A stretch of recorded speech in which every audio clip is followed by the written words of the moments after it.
Hello, this is cybersecurity expert Reginald Andre, and we are live today, December 16th, Wednesday, 2020, to let you know all about what you need to know about the massive cyber attack that just has happened as early as Saturday. So it's been roughly about 4 days now since the government has received one of their biggest cyber attacks known. And our video is going to be a little lengthy, but we're going to talk about everything you need to know, how to protect your business, and also a timeline of what happened, as well as just giving you information in plain English, not techie talk, so that you can understand this and know get a better understanding of this. So the first thing is that the company that is called Solarwinds, they have an application, a program that is called Orion. And what that program does is a tool that IT departments use, IT technicians use, and it's used for a variety of stuff. For example, when you are working on your computer for your business and you need support, well, your IT person is not going to walk over to help you. They're going to remote into your computer. This SolarWinds Orion, that's one of the things that it does. It has the ability for someone to go into your computer to be able to, help you, for a technician to help you. So it's a tool that IT techs use. Another thing that the SolarWinds Orion tool does, it gives diagnostics on the computer. So let's just say, for example, your computer's hard drive is running out of space, or maybe your memory processor is at capacity. This tool will provide reports back to your IT team so that way they can make determinations. Okay, you know what? We need to add some more memory to Bob's computer. His hard drive is almost full. So it gives a plethora of information back to the IT team. Also, it provides updates. So when your Windows needs to be updated, this is a centrally way to manage the update. So that way, if Windows has an update, but maybe you don't want that update to happen just yet, you want to control it and have it done for the weekend. This application does that. And this is a very, very big company, but I can guarantee you that the regular consumer would never know it, but the IT department knows it very well. To give you an idea of how big SolarWinds Orion is that on their website, which since then they've now taken out because of the bad publicity, some of their clients include the Pentagon, State Department, NASA, NOAA, National Security Agency, which is the NSA, the Postal Office, Department of Justice, the Office of the President of the United States. In addition, it's listing firms and hundreds of universities and colleges around the world. So this is really a very enterprise application, and as you can see, there's top companies that rely on it in addition to the government. So with all that said, let's get to the facts of what we know based on various news agencies reporting on it. The first thing is that they're saying that it's nearly 18,000 customers that have been affected. So the SolarWinds Orion has about this particular application has about 33,000 customers. And don't think of it as a customer is one computer. A customer is a client. So they're talking about 18,000 clients that actually use this. So this was based on the filing of the Security and Exchange. They this morning, Monday morning, they filed an 8K, and an 8K is basically a way of because they're a publicly traded company, because they're a publicly traded company, they have to let their shareholders know if there's an issue. So the next thing that we want to know, to let you know, is that the U.S. called on the federal agencies to power down any computers with SolarWinds Orion. So late Sunday night, when this all happened, all federal civilian agencies, so obviously there's the civilian and then there's the actual federal side, they ordered all the computers shut down when they found out about the massive issue. And what they wanted to basically do is they wanted to use this time, since these were civilian computers, there probably wasn't a high needed availability of these computers to be on. They just said, you know what, let's just go ahead and just turn everything off until we know what's going on. Number two, the hack comes months after there was a zero-day exploit of the RMM tool. So RMM means remote monitoring tool, and SolarWinds that's what they are. They're remote. That's one of their things. They're a remote monitoring tool. And earlier this year in January, there's a company vendor that's called Huntress, and Huntress is another cybersecurity company.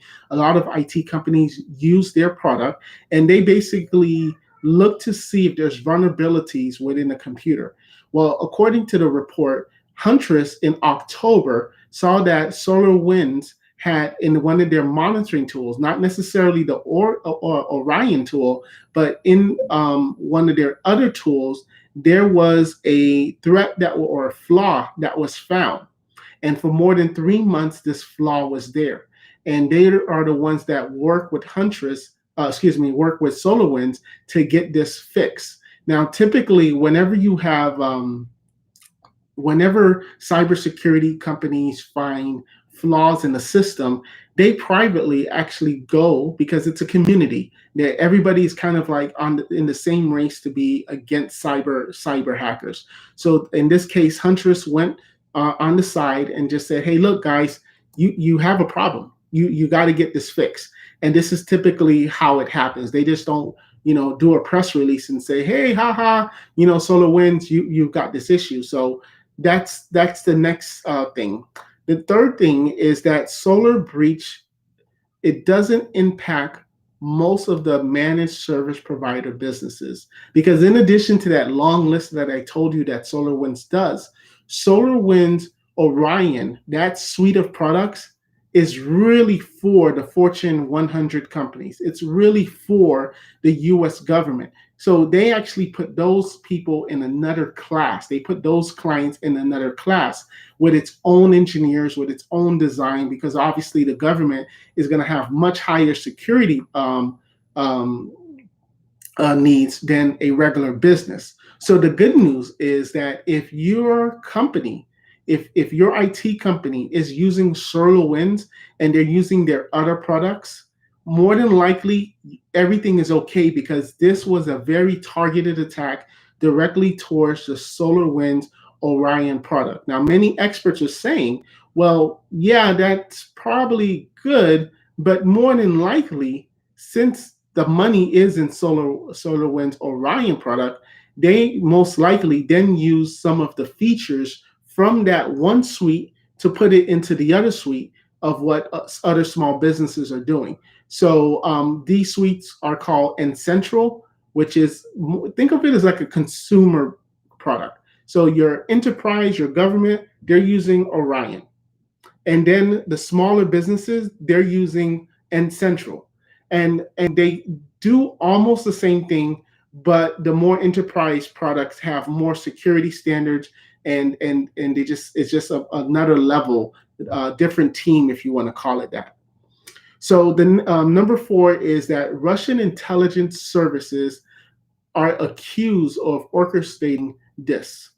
According to the Washington Post, there's a hacker group that is known by AP29, or some people call it APT29, and they're believed to be the ones behind this. They're also the ones that are believed to be behind when about 4 years ago, when the Democratic National Party, of course, you know what happened with Hillary Clinton, et cetera, they believe that this is the same Russian group that are behind this. Now, of course, which leads me now to number 5, Russia is denying that it's behind the hacks. So just so you know how this works, there's no way an individual would have been able to essentially break into the federal government the way this did. Because not only, it's kind of like someone breaking into a bank, right? If you break into a bank, and the next morning, no one knows that they've been broken into. It takes weeks for them to realize that they've been robbed. This is not just someone like in the movies where you see they drill through the wall and all of a sudden they take the money, and when somebody comes in the morning, is when someone comes in the morning, they see a big old hole in the wall. It's not that type of heist. This was a sophisticated attack where someone broke into the bank and realized 5 months later that the money's missing. So this tells you that this could have been an inside job, and more importantly, this tells you that this could have also just been someone who really knows what they're doing. So in these cases, when you see they're talking about Russia, they're talking about nation states, it's because they know that an individual couldn't break in, not leave any tracks if they weren't funded, if they didn't have the research, if they didn't have the technology, if they didn't know if they didn't have the know-how of someone so big like a national government. And of course, now everybody wants to say, oh, Russia, Iran, Chinese. But if you ever watch the spy versus spy movies, one thing you're going to quickly learn is that someone's going to break in and they're going to try to leave some evidence pointing at who they want everyone to concentrate on. So right now, everybody's saying, oh, yes, Russia, Russia, Russia. Why are they saying Russia? Are they making it seem like, hey, it is Russia, but really it's a different country that you would have never thought of, but they want all eyes on Russia? So of course, Russia is denying that it's behind the attacks. On late Sunday, the Russian Foreign Ministry actually says, hey, look, we actually made a friendship with the U.S. where we have agreed not to attack each other when it comes to cyber warfare. So who knows on that? So next is, as I mentioned earlier, Solarwinds, which needs to be on my point 6, is Solarwinds is deep into U.S. government systems. If you have access to something like the Air Force, if you have access to the U.S. Treasury Department, your software is in a lot of systems, and this made them a very big target, which now, because of this, I foresee now maybe the federal government wanting to privatize this particular application.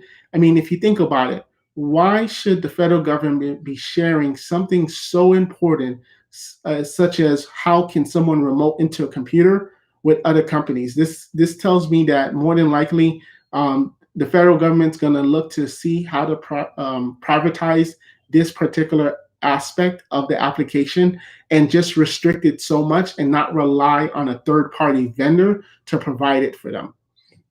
Also, in addition, SolarWinds, this company is providing this application in other countries: Europe, Asia, Middle East, healthcare, oil and gas industry. So it's such like a big liability. And again, that's why we're saying it's more likely a nation state, because if someone can put 20, 30, 40, 50 million dollars to figure out what is wrong with the SolarWinds application, how can we hack to get in?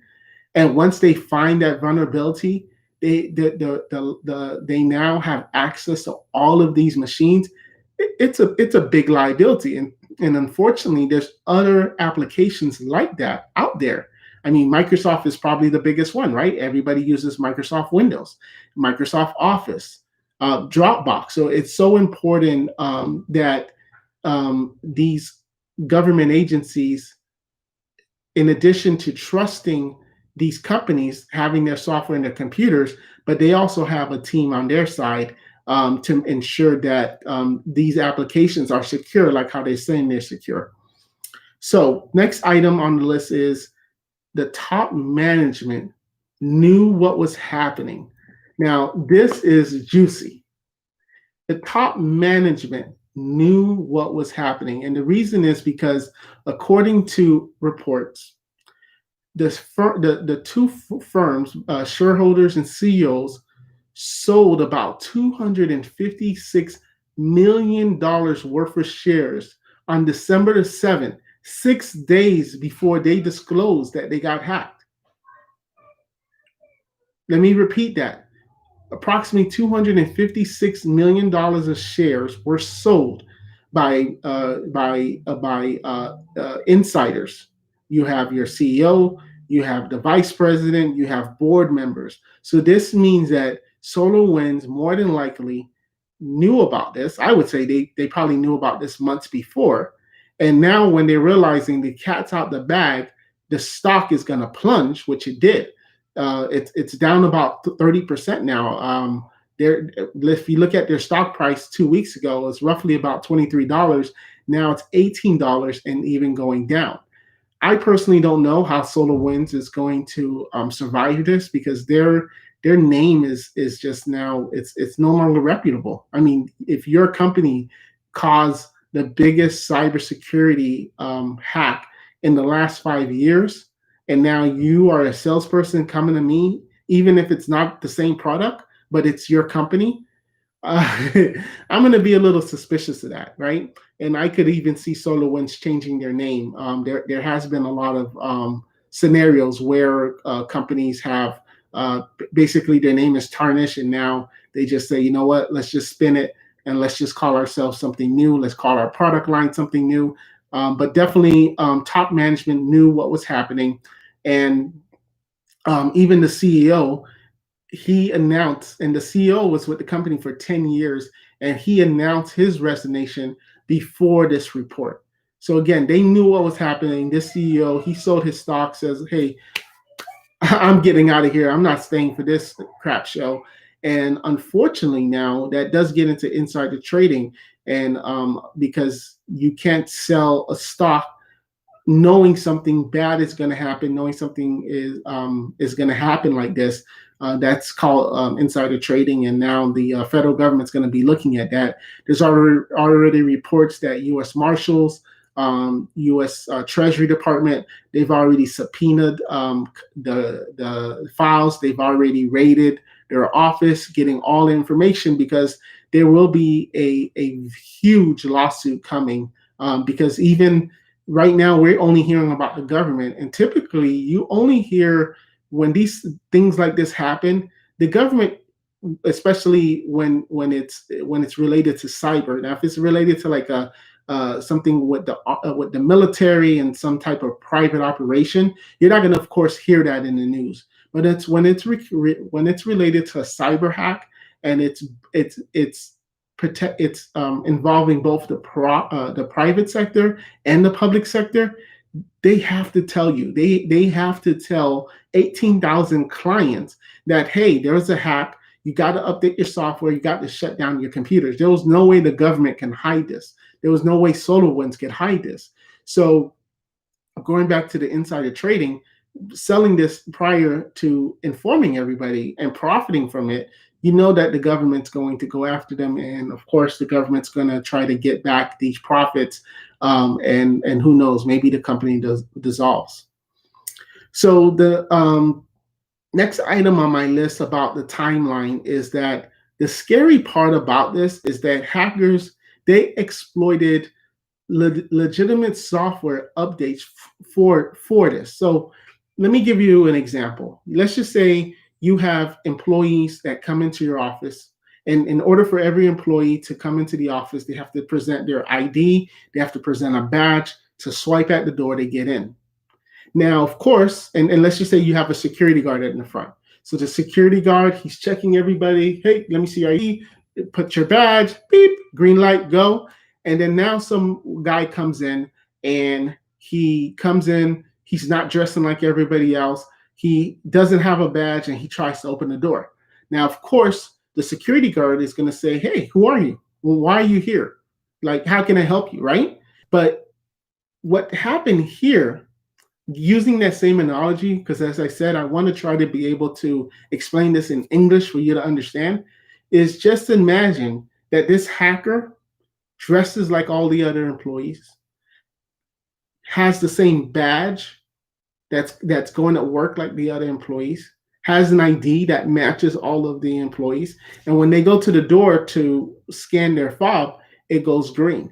And this is what the hacker, this nation state, was able to do. They were able to insert themselves as regular people, and be able to go into this computers, to these systems. Now, putting it more on the technical side, they were able to insert the malicious code into legitimate software for the Orion software. So I hope that analogy just helped you, because I know we're getting a lot of questions. Is okay, how could someone do this? I mean, you got firewalls, you have two-form factor authentication, you have all of these things. So how could all of these tools, because you know the government's spending the money, you know these big companies are spending the money, how could they just break in and nobody notices? And the reason is because they dress like everybody else. They made it where they made it so that the antivirus wouldn't be able to see it. They made it for the firewalls wouldn't be able to see it, because they were like everybody else and it looked legitimate. So next item and last item is that they went out of their way to disguise what they were doing. They remained hidden. And this is very interesting because, as I mentioned, they blended into the normal network. So as antiviruses are scanning, when they have teams looking for any anomalies, they acted close enough where it wouldn't activate any rings, where it wouldn't activate any bells. So, I mean, this was a very sophisticated attack. Heads are going to roll, of course. You're going to, who knows? I mean, when you got so many federal agencies investigating this is a national security alert, because what happened now is the result of this is that you had systems compromised. You had emails going back and forth within White Houses, within the White House, within Department of Defense, Department of in the Pentagon, the Justice Department. All of these emails that they're writing, that these federal employees, these civilian federal employees are looking at and reading, thinking that it's classified, thinking it's secure, that it's for their eyes only, and you have nation states being able to read this.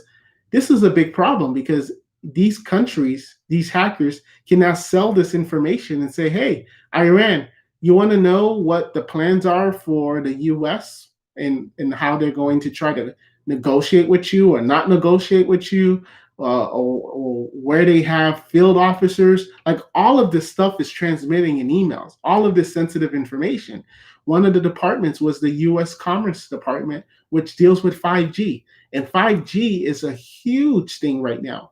There's patents going on. There's where they're going to be located. I mean, think of if there was ever a war and people came into our country and basically you had soldiers in our country. Well, the first thing they're going to want to do is take down the communication.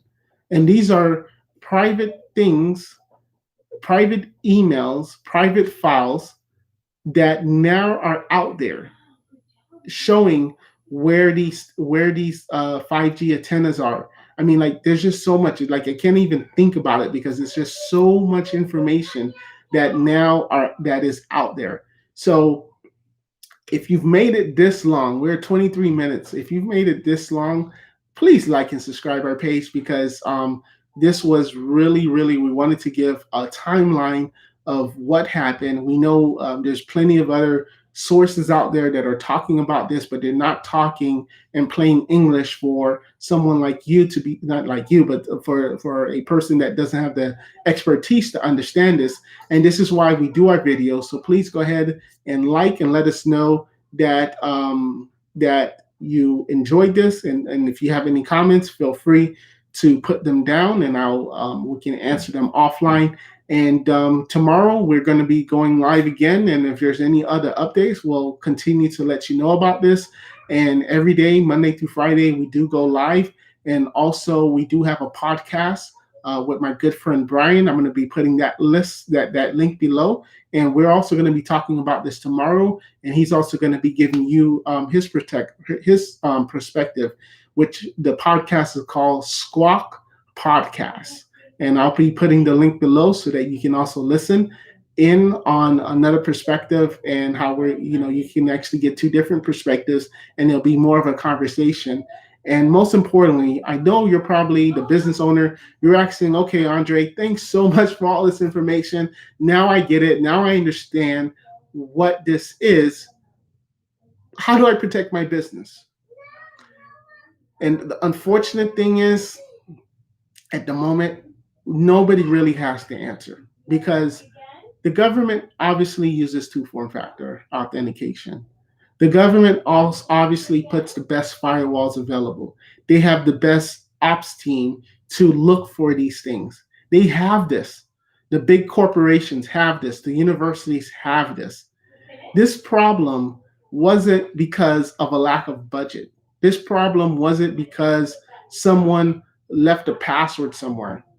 This problem was someone, a government, whatever you want to call it, foreign national, Russia, whoever you want to, whoever they are, they were able to find a flaw mixed in with this application that's in 18,000 clients' computers.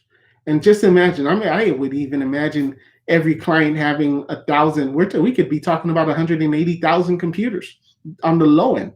So you had, again, going back to the situation about, going in line and with your ID scanner. I mean, you had somebody inside of an application under the radar making it seem like they were legit and nobody noticed. And nobody noticed for a long time. So as a business owner, it is very concerning. I will say that if you don't have cybersecurity insurance, this is something you should definitely get.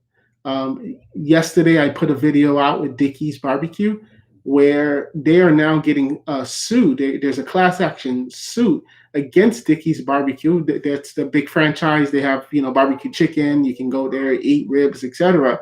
And they're being sued. So this is a reason why it's so important to have something like cybersecurity insurance, because right now, if this was your business, you would need a breach coach.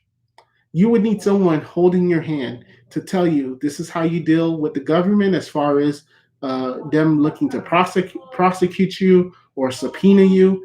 This is how you deal with the public. This is how you have to send out your PRs. You need to make sure that people don't start trying to cancel contracts. You need to assure your existing clients that, hey, look, this could have happened to everybody, but this is how we're handling it. This is how we're handling the situation. You're going to need to do a lot of stuff that the cybersecurity insurance will help cover you. And I'm not saying that in this particular case, insurance will cover, because that, the dust is going to settle on that. But you're going to need someone's help, and a lot of times this is why you have insurance for these type of things. So if you don't have that from your business, I would actually say that's the biggest takeaway, is that to make sure that you have cybersecurity insurance, because unfortunately businesses are getting hacked left and right. And this could even become even a bigger problem. Now I'm speculating, but this could also be where I told you other tools that SolarWinds has. It's very possible that this is also applying to them. A lot of times companies don't really tell you everything until 6 months, a year later, because they want the dust to settle. They're just trying to make the problem go away. And they hope that if they just kind of like stay quiet, everybody's going to forget. And then on a Friday night when nobody's paying attention and everybody's watching the big ball game, they release a press statement saying, hey, by the way, remember that hack where we told you it was 18,000 customers? Yeah, just kidding. It's actually about 50,000 customers. We fixed it so far, but yeah, sorry. Mm-hmm. And that's very possible too. So we'll see what happens, and we'll see you tomorrow where we go live, and we'll just be talking about who got attacked or whatever else is happening in the cybersecurity and IT world. Thank you so much for listening, and we'll see you tomorrow.